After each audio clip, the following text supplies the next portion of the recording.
कि नहीं? सबके हैं। माता के गर्भ में जब तक ये बालक रहता है तब तक उत्तान पाद बनकर ही रहता है, पैर ऊपर की ओर, ऐसे स्थिति में रहता है। तो आज महाराज उत्तान पाद की दो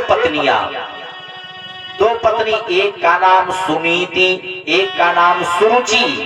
अर्थात हम लोग भी जैसे उत्तान पाद हैं तो हम लोगों के भी पास दो पत्नियां हैं। ये जो हमारी मति है यही हमारी श्रीमती है। तो दो प्रकार के, एक सुनीति, नीति जो कहता है, वेद पुराण शास्त्र का जो आदेश है तदनुसार आचरण करना ही हमारी एक पत्नी सुनीति है। और भाई सुरुचि कौन है? हमको जो अच्छा लगेगा हम वही करेंगे, वेद पुराण शास्त्र जो कहते हैं उनको अपना काम करने दो, हमको क्या करना है वो हम आपकी बुद्धि, सुरुचि बुद्धि, हमको जो अच्छा लगेगा। तो विचार करें, यदि हम आपकी श्रीमती सुनीति होंगी, अर्थात हम आपकी बुद्धि यदि वेद शास्त्र पुराणों के बताए हुए मार्ग पर अनुसरण करेंगी तो उससे जो फल मिलेगा, उससे जो लाभ मिलेगा वो ध्रुव होगा, अटल होगा।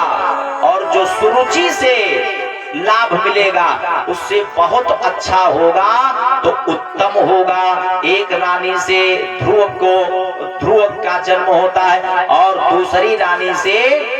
अच्छा विचार करें, हम मानते भी सुरुचि की है और प्रेम भी सुरुचि से। आज महाराज उत्तान पाद भी वही कर रहे हैं। सुनीति की कौन सुने? सुनीति को किनारे कर दिया और सुरुचि से अत्यंत प्रेम करने लगे। एक दिन बालक ध्रुव अपने पिता की गोद में जा पहुंचा। विमाता ने देखा, देवी सुरुचि ने देखा तो हाथ पकड़ करके नीचे उतार दिया। कहा यदि तुम्हें इस सिंहासन पर इस पिता की गोद में बैठना है तो जाओ पहले भगवान की तपस्या करो और तपस्या से भगवान प्रसन्न होकर के वरदान मांगने को कहे तो मांगना कि हे प्रभु हमारा जन्म माता सुरुचि के गर्भ से हो, तब इस सिंहासन का अधिकारी बन सकते हो, अन्यथा नहीं। आज देवी सुरुचि के इन वचनों ने भक्त और भगवान दोनों का किया अपमान।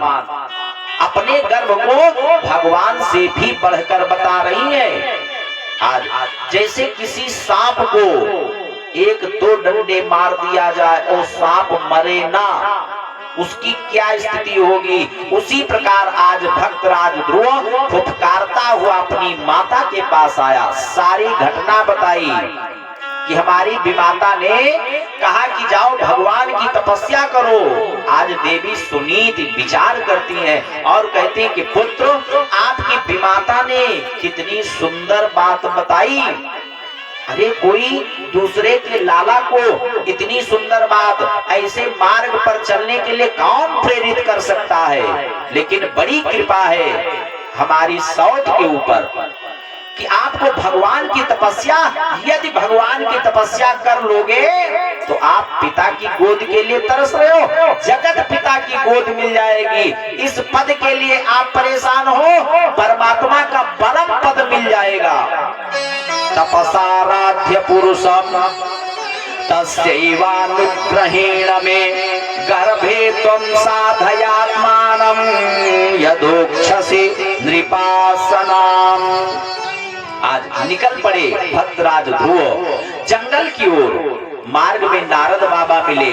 नारद बाबा ने विचार किया कि ये बालक के अंतःकरण में वैराग्य पूर्ण है कि नहीं। मरकट वैराग्य तो नहीं है, जैसे बंदर कभी इस डाल पर कभी उस डाल पर, या फिर ऐसा वैराग्य तो नहीं है। वैराग्य पूर्ण है कि नहीं है।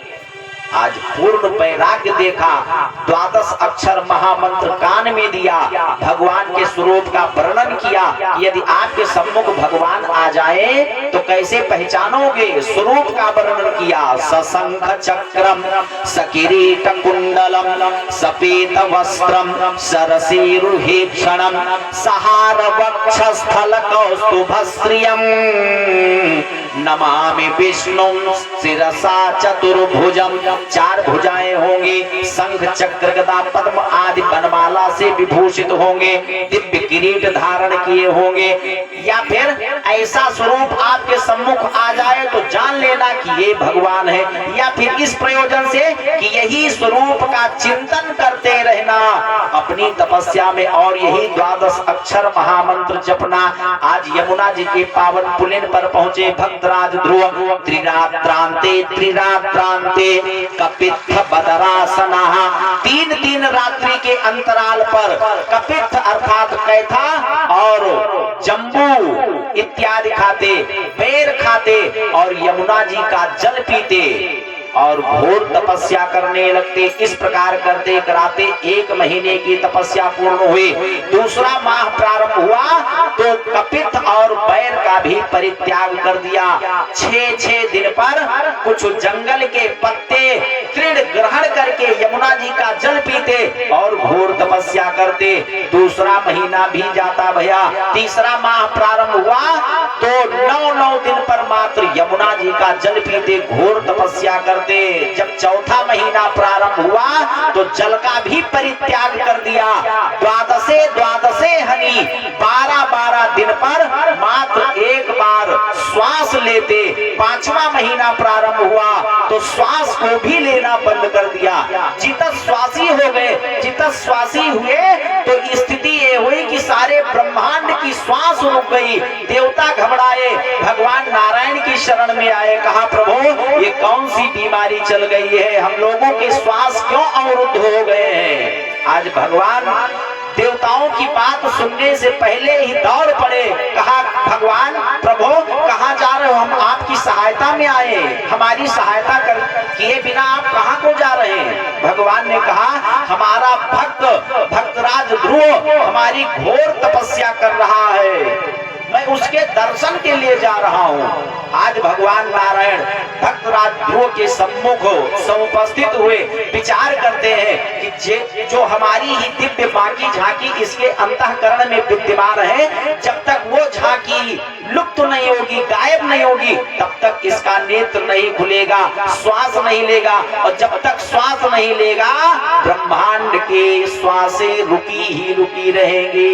इसलिए भगवान नारायण ने अपनी ही दिव्य बाकी झांकी भक्तराज ध्रुव के अंतःकरण से लुप्त किया, और जो लुप्त हुए कि नेत्र खुल गए कि वो दिव्य बाकी झांकी कहाँ चली गई।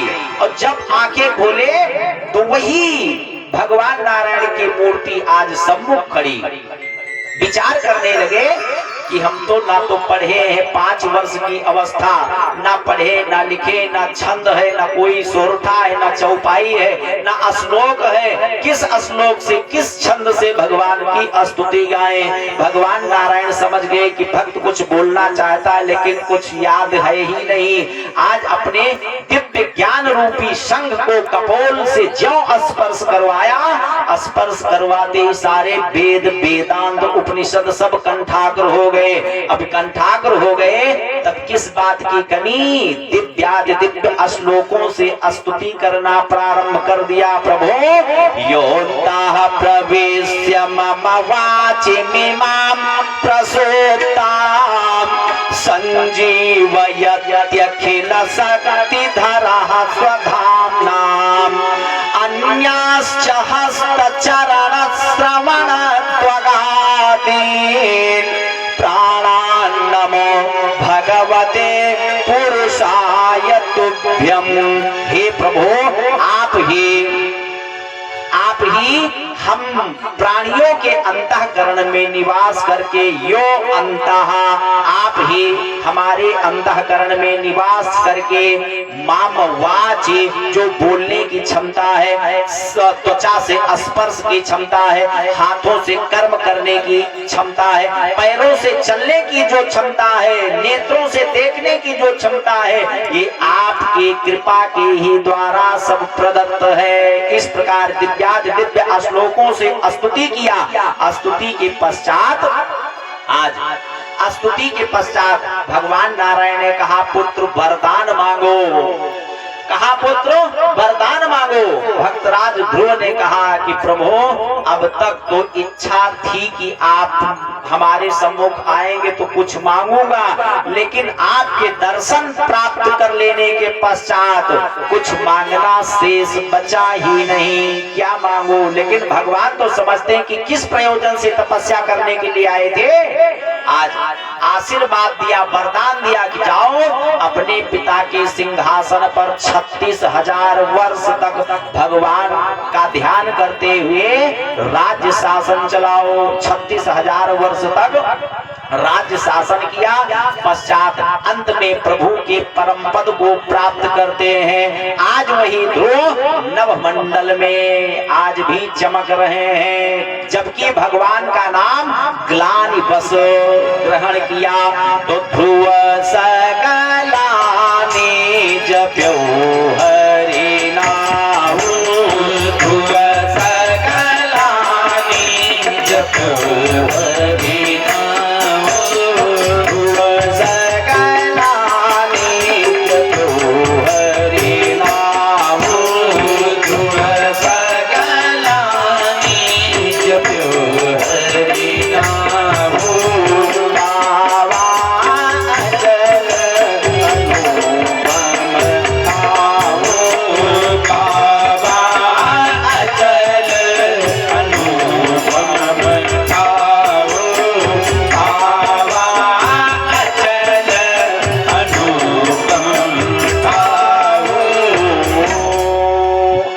अनुपम स्थान को प्राप्त करते हैं भक्तराज ध्रुव, और इन्हीं ध्रुव के होते हैं उत्कल, उत्कल के होते हैं भ्रमी पुत्र वत्सर, वत्सर की पत्नी स्वर्गीत से 6 पुत्र होते हैं पुष्पार्ण इत्यादि, और इन्हीं वंश में होते हैं महाराज अंग।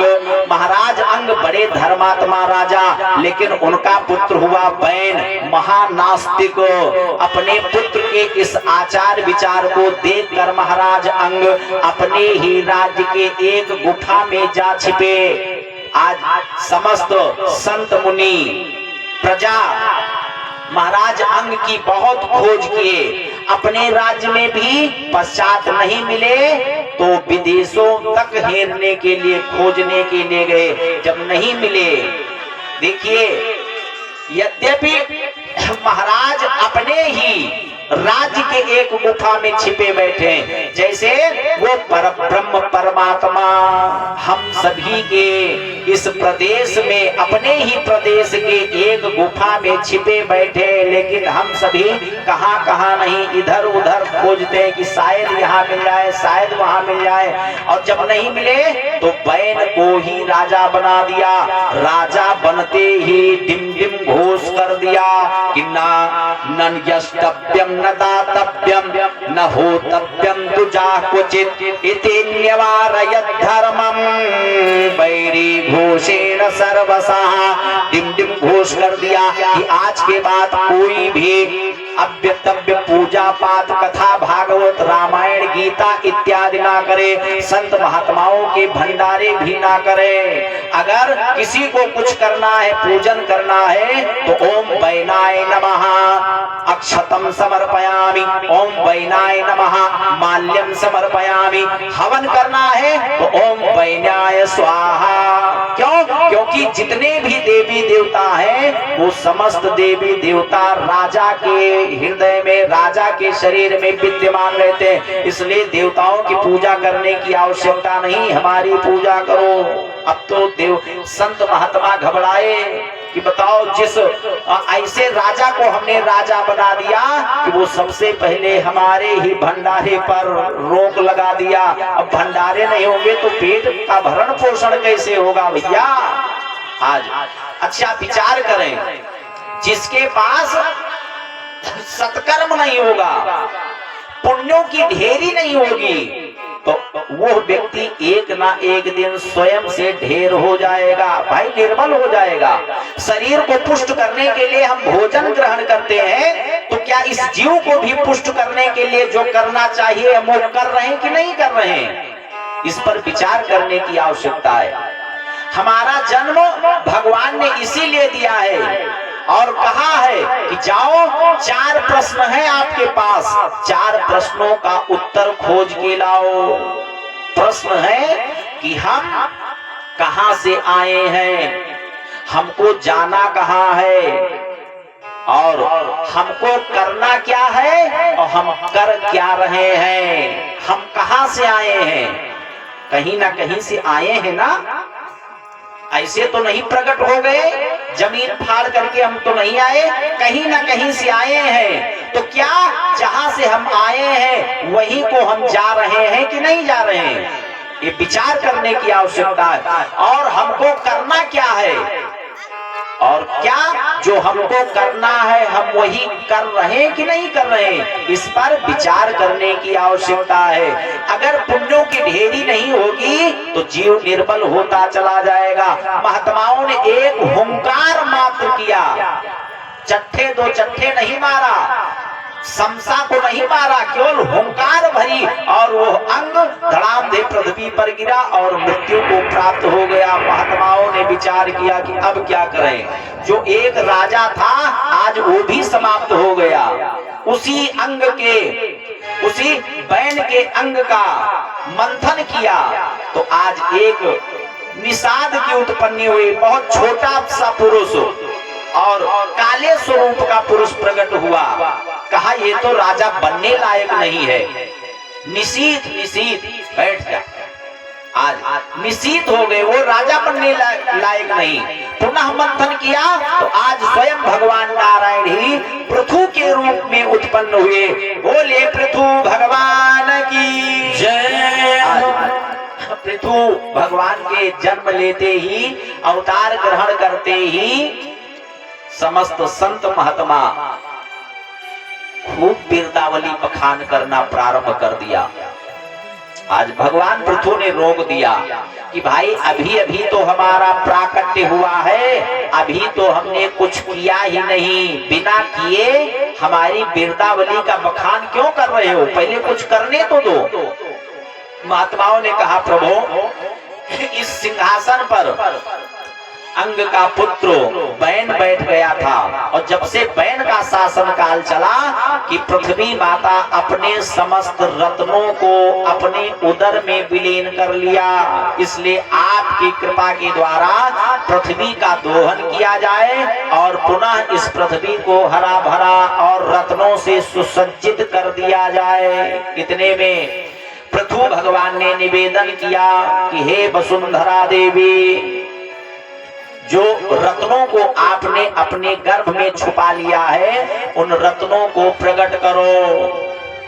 वसुंधरा नहीं सुनी, इतने में निकाल लिया तर्कस से बाण और ज्यों प्रत्यंचा चढ़ाई पृथ्वी पर कि पृथ्वी गौ माता के रूप में प्रकट हो गई, थर थर कांपने लगी। कहा प्रभु मैं आपके प्रताप को समझ रही हूँ, मैं आपके सम्मुख गौ माता के रूप में हूँ, आप दोहन कर सकते हैं।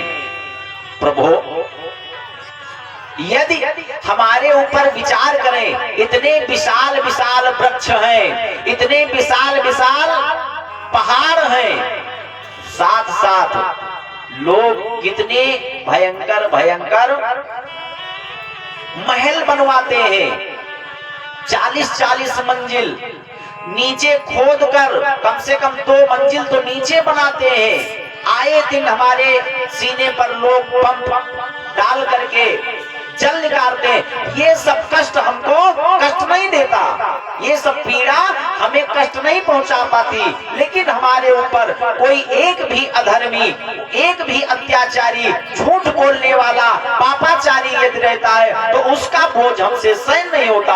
और ये तो राजा बन करके राज्य शासन चला रहा था, इसीलिए हम अपने रत्नों को अपने गर्भ में छिपा लिया था। लेकिन प्रभु आपके सम्मुख में गौ माता के रूप में हूँ। आज पृथु भगवान ने पृथ्वी माता को, धरती माता को पुत्री के रूप में गौ माता का दोहन किया और पुत्री होने के नाते वसुंधरा का नाम उसी दिन से पड़ा पृथ्वी। बोले पृथ्वी माता की जय। आज दिव्याद दिव्य यज्ञ यज्ञ करवाते हैं पृथु भगवान, उनके होते हैं प्राचीन वर्य। यज्ञ अश्वमेध यज्ञ करते हैं और अश्वमेध यज्ञ का अश्व इंद्र चुरा ले जाते हैं। देखिए, कोई भी छोटा बड़ा कोई भी अनुष्ठान यदि मनुष्य करता है तो सबसे पहले देवराज इंद्र का सिंहासन हिलने लगता है कि यह भगवान को मनाने जा रहा है, भगवान की पूजा करने के लिए जा रहा है। ऐसा तो ना हो कि भगवान आवेश में आकर प्रसन्न होकर के हमारा सिंहासन ना ही इसको प्रदान कर दे, क्योंकि भगवान बड़े दयालु हैं। उनकी दयालुता का तो वर्णन ही नहीं किया जा सकता, इतने दयालु हैं। तो इसीलिए देवराज इंद्र और हम आप भी कोई भी सत्कर्म करते हैं तो बिना आसन के नहीं करना चाहिए। बिना आसन के कोई भी पूजन पाठ नहीं करना चाहिए। और पूजन संपन्न हो जाने के पश्चात जिस आसन पर आप बैठकर पूजन कर रहे हैं उस आसन के नीचे जल छोड़ें और उस जल को मस्तक से लगावें, नहीं तो जो आपने पुण्य किया वो सारा का सारा पुण्य देवराज इंद्र के खाते में चला जाएगा। बिना आसन के पूजा ना करें और पूजा हो जाने के पश्चात आसने जलम नीत्वा मस्तकम धारयेत, मस्तक में लगाएं। यस्य स्मृत्या च नामोक्त्या तपो यज्ञ क्रियादिषु। और ये करने पर पूजन में यदि कोई न्यूनता हो गई है, कोई कमी कोई भूल हो गई हो तो उसको पूर्ण करने के लिए भी ये प्रक्रिया है। न्यूनम संपूर्णताम याति सत्यो वंदे तमच्युतम। इस प्रकार यज्ञ का घोड़ा देवराज इंद्र चुरा ले गए। आज पृथु भगवान के पुत्र अश्व लेकर आए, नाम पड़ गया विजिताश्व। पुनः दोबारा यज्ञ किया तो फिर कपट वेश में आए, छल वेश में आए, आज पाखंड वेश में आए देवराज इंद्र और पुनः घोड़ा ले गए। प्राचीन विजिताश्व ने कहा कि पिताश्री मैं पुनः घोड़ा लेकर आ रहा हूँ, मैं जानता हूँ वही ले गए होंगे। ब्राह्मणों ने कहा अब आपको जाने की आवश्यकता नहीं, मैं ऐसा मंत्र बोलूंगा कि देवराज सिंहासन सहित यहीं आ जाएगा, आज हवन कुंड में हम सीधा स्वाहा कर देंगे। अब तो भैया ब्राह्मणों ने मंत्र बोलना प्रारंभ किया, देवराज इंद्र का सिंहासन हिला और धीरे धीरे उसी यज्ञ कुंड की ओर पहुंचने लगा। आज बाबा ब्रह्मा जी प्रकट हुए, कहा महाराज पृथु ये क्या कर रहे हैं? अरे देवराज इंद्र की आहुति दी जाती है, आप तो उनको सिंहासन सहित देवराज इंद्र को ही स्वाहा कर दोगे। भगवान नारायण प्रकट हुए, कहा आप यज्ञ इसीलिए तो करते हैं कि भगवान के प्रति प्रगाढ़ प्रीति हो जाए। लो मैं आज साक्षात आपके सम्मुख खड़ा हूँ। इससे बढ़कर के यज्ञ का जो महत्व है, यज्ञ का जो विशेष फल है वो और क्या हो सकता है। स्वयं यज्ञ नारायण भगवान ही प्रकट हो गए। वरदान मांगो, कहा प्रभु यदि हम पर प्रसन्न है तो हमें वरदान में दो कि हमको 10,000 कान हो जाए। महाराज 10,000 कान क्या करोगे? आपके शरीर में तो 10,000 कान अमाएंगे भी नहीं, क्या करोगे? कहा प्रभु 2 कानों से आपके गुणानुवाद को सुन करके तृप्ति नहीं होती, इसलिए 10,000 कान हो जाएंगे तो खूब 10,000 कानों से भगवान आपकी कथा का रसास्वादन करता रहूंगा। तो 10,000 कान दे ही नहीं दिए, 10,000 कानों से सुनने की क्षमता प्रदान कर दिया इन्हीं 2 कानों में। खूब भगवान का गुणगान सुनते रहते हैं महाराज पृथु। बोलिए पृथु भगवान की जय। इस प्रकार प्राचीन वर्य ने भी अपने पिता का अनुसरण किया, नाना प्रकार के यज्ञादिक अनुष्ठान किए और यज्ञादिक अनुष्ठान में